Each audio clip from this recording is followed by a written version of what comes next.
This is not financial advice.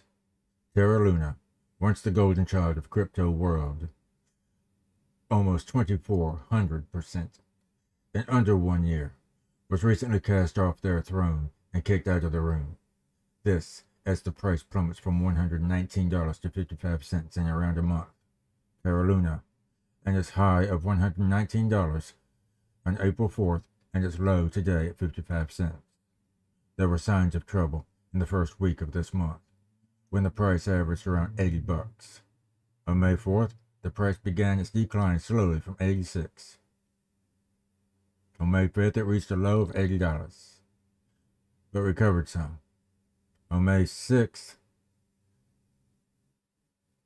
it reached a low of 78, but it still recovered some. On May 7th, panic set in when the price dropped to 64, almost half of its high, but nobody expected a drop like what would happen.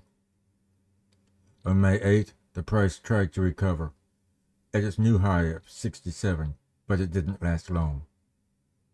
On May 9th, the price was in free fall from $62. We saw a low of $32 that day. But the trouble would still continue. On May 10th, yesterday, the price dropped to $15. Today, the low, as of right now, is 55 cents.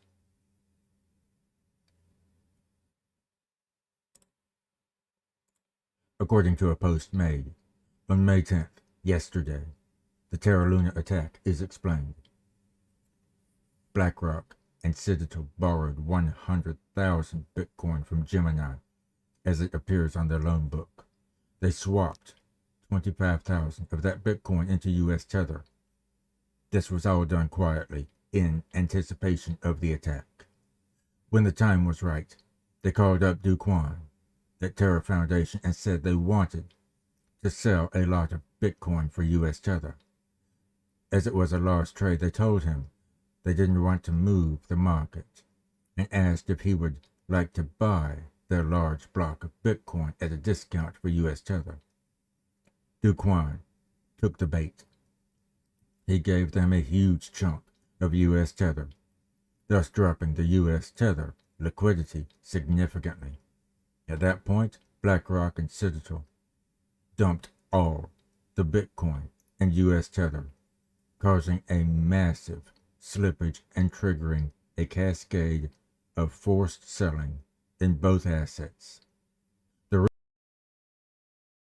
Blackrock and Citadel knew the anchor, which holds a lot of Luna, was a Ponzi scheme, and this crash would trigger more withdrawals, and selling would trigger a massive sell-off in Luna, thus further breaking the $1 peg and wrecking the market further.